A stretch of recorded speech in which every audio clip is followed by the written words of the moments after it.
Hello everyone, I'm Elizabeth Shaw and this channel is all about the narcissistic personality disorder and ways to recover from narcissistic abuse. This video is how the narcissist will try to destroy you. The narcissistic personality disorder is on a spectrum, so some are extremely dangerous and you'll need to move miles away from them. Others will give up as it's just far too much effort for them. Some you can limit your contact around so their negativity doesn't rub off onto you. If you're in a relationship with a narcissist, no matter where they are on the spectrum, if you are not extremely careful, they will drain you mentally, physically, emotionally, and financially. Your mental health and your physical health will suffer. You may like to see the good in all those around you and want to help, especially those people that you love. Your loyalty sometimes keeps you trapped in a situation where your instinct should have taken you out from a long time ago. Narcissistic people are often extremely good at making you believe they have changed or they want to change and convincing others to help them. If you're annoyed with yourself for how many times you've forgiven them or taken them back, believing that they have changed, if you try not to fall for another Hoover, remember when you fell for one of their schemes to win you back and when you've taken them back before, just try and focus on how it worked out last time and try and keep your distance from them. Your body releases dopamine, which gives you natural highs with all the narcissist's false promises, treating you so well and then treating you so wrong. You do become addicted to their behaviour and you do believe that this time it will work and you can help them out. It's all in the narcissist games to love bomb you, to raise you so high, then devalue you, then discard you, and then come back all over again to rescue you. All these highs and lows keep you trauma bonded to them. The cure is weaning yourself off them. If you're still with them, then it's trying to find a way out safely. Once you make that change, that will change everything for you.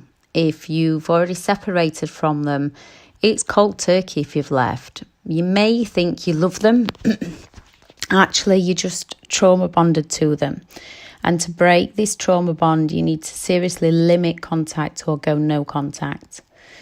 When they just disappear on you for a few hours, weeks or days, it's all one big scheme that ends up with you thinking about them 24/7. Trying to call them, trying to message them, getting in touch with friends and family, trying to reach out and find out if they're okay, leaving you with abandonment issues and low self-esteem. This may lead you to apologising and begging for their forgiveness, even though you don't know what you've done wrong. The narcissist will not only have done this to you, they will most likely have done it to their exes, and they will most likely do it with any future partners they have. The problem is not you. They may be overly nice to you and then asking for a loan or some form of favour from you. They may have been overgenerous at the beginning of the relationship, so when they needed something in return, you felt obligated to help them. Yet they will just keep asking for more and more and more help, and they will just keep taking from you and not giving you any help in return. A lot of people will be left in financial ruin after a narcissistic relationship. Some will have signed loans for them, houses over to them, or given them money for business ideas. They may find ways of getting you to pay for everything with pity plays, especially if they're unemployed. Whenever you think you've finally figured it all out and made the narcissist happy again, they will flick that switch on you. Narcissistic people will change you into someone you no longer know, who you are, how you dress, what you think, what you believe.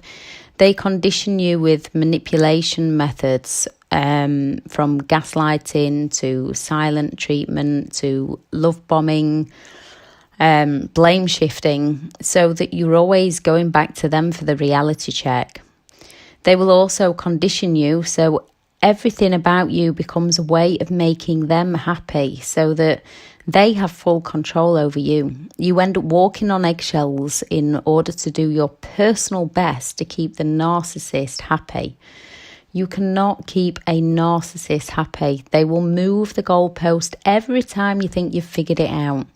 So you try harder and harder to please them while losing more and more of who you are. When it comes to separation, divorce and the children, they may seem to play fair at the start. This is in case they change their mind about the new partner. As soon as they know that the new partner is hooked, they will slowly try to destroy you and slowly try to ruin you. Some will not play nice at the start if they've already got a new partner lined up and set up. Some will try to destroy you straight off. Some will have smeared your name and started destroying you long before the relationship ended. After the relationship, narcissists believe you deserve nothing. They will tell you that you're a liar, you're a gold digger, you're harming the children, you're crazy, you're insecure. They will do anything to win at all cost. It's you and the children that end up paying the price. They will use any and all weaknesses against you. A narcissistic relationship can leave you with so many health problems. Once you learn what you are dealing with, you'll learn if you can co-parent, parallel parent, or have to move miles away from them, as it is on a spectrum, so they are all different in the manipulation methods.